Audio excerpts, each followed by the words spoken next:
Hello and welcome to the WIHS Journal Public Affairs program. I'm Jerry Williams.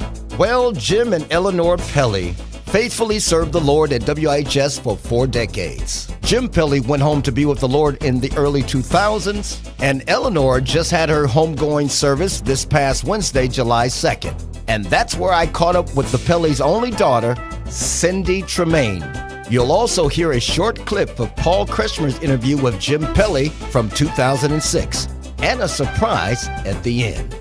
That's happening now on the WIHS Journal. It's news and public affairs. How you doing, Cindy? I'm doing as well as can be expected. I'm doing well. I understand that you live in Fort Wayne, Indiana, and you came down here for your mom's homegoing service. Yes. Actually, my mom had lived with me for the last 4 or 5 years of her life when she could no longer live on her own.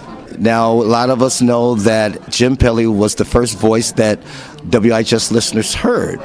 And so, Cindy, take us back to the early days in the history and how your parents became involved. What do you recall? Well, we had been missionaries in Liberia, West Africa for 12 years. I have a brother who has some difficulties.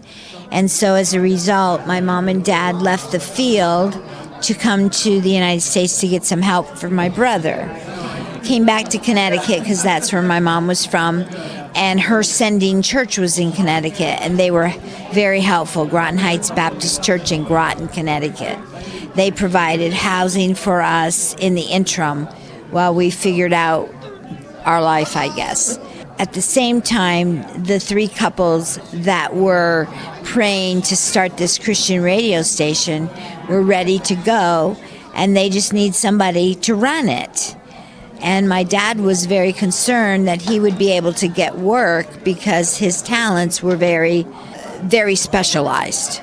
I believe it was somebody from Groton Heights Baptist Church who also knew of the 3 gentlemen that had been trying to get this radio started, and this gentleman put my dad in touch with the trio of couples, and they met and they hired him right away, and the rest is history.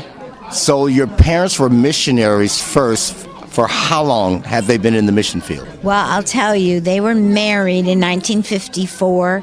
From there, they went to Matewan, West Virginia, in the coal mines of West Virginia. My dad worked at a little tiny fledgling Christian radio station down there. My mom worked alongside him and also was very involved in the women in West Virginia and helping them learn about raising babies, and just was involved with Bible studies. And she also led a choir for the children and was involved in VBS and children's ministries as well. They were there for about 3 years. And in the meantime, they had some friends from college who sent them a letter that said, "We need you out here." That was at ELWA in West Africa, Liberia, West Africa. And right after they got that letter, there was a missionary conference at their church. And both my mom and dad independently felt God calling them to the foreign field. And it took them about a week to come together. And when they did, they got this letter from the Coddingtons, and my dad said, "Lord, I'll go anywhere, but please don't send me to Africa." And so, of course, God, with his sense of humor, applied to the mission board, the SIM. They were accepted. And when they went for their in-home training, that was fine. At the end of it, they went for the meeting before the board to get the final approval. All the other couples, the candidate couples, had been in these meetings for hours. And my mom and dad went in and they said, "You are accepted. The only problem we have, Jim, is that you're 30 and we don't send new missionaries out past 30. So you got to get out there." Wow. And their meeting was 15 minutes long. But then God had another plan, and before they could get out, my mom was pregnant. And so the mission decided that she should stay here to have the baby. She had me, and 4 months later, they boarded a freighter, an oil freighter, bound for Liberia with their little 4-month-old daughter, and off they went. 14 days later, they landed in Monrovia, Liberia, West Africa. If you're just joining us, I am with Cindy Tremain, the daughter of Jim and Eleanor Pelley. And the homegoing service ended, and we're out fellowshipping and getting the story, the humble beginnings on how the Pelleys started with WIHS. So you leave Africa, you come back to Connecticut.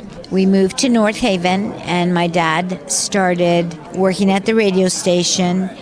And North Haven at that time was a very difficult town to get into. We moved to North Haven because at that time they did not have special needs available through the school system. And so the law said that they had to provide the important, whatever education was needed. And so they paid to send my brother to a special autism school in New Haven. It was the only school of its kind in the country at that time. So God got it all worked out for us.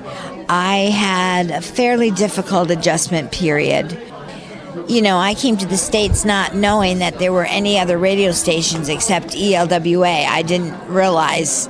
I thought all radio stations were like that. Everybody talked about Jesus, and it wasn't like that at all. And so it was hard. Again, her dad was the first voice that our listeners heard on WIHS radio. And do you recall his first words? I think he said, "You're listening to WIHS broadcasting from Middletown, Connecticut." You were there at the beginning of the radio station, that you were the man there on day one that threw the switch, so to speak. I don't actually know whether you actually did that or not. I guess that's part of the reason why I'm here today, to ask you about things like that. Yes, I plead guilty. First day, I was a nervous wreck. I had kind of numbers written out, 1, do this, 2, do this, 3. So I got it on the air, and I could tell because I could hear music in my earphones. And the first program was a news program, as I recall. And then I started a news broadcast. Then we started giving the news. And then Mrs. Corte called me. She said, "I hear you, I hear you, I hear you, I can hear you." Really a nice shot in the arm because she could hear me. And she was a great lady, Mrs. Corte was. Were you there or at home? I heard it. I was at home. And your dad worked for WIHS for how many years? I believe he was there about 23 years. Then he retired. And your mom was... Right there by his side. Yeah. She was actually the one that was the bookkeeper in the beginning. And she did all the receipting for the gifts and all the banking and all the correspondence. She was pretty much it behind my dad. Your mom was a joy. I refer to her because after your dad, Jim, was long gone, your mom kept volunteering. And then that's how I met your mom. She loved WIHS. I used to get mad at her sometimes because I wasn't that involved with WIHS. Those were my high school years, and then I was off to college. I would always tell her, "Ooh, you never talk about ELWA anymore." And she said, "But I've been here twice as long as I was ever out on the mission field. And this is my mission field now." Oh God, the world is lost in sin, and so few that seem to care. Many of whom profess thy name, no burden will help to bear. We need a passion, Lord, for souls, to bring the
If you would like more information about what you heard today, call WIHS 860-346-1049, 860-346-1049. I'm Jerry Williams for the WIHS Journal.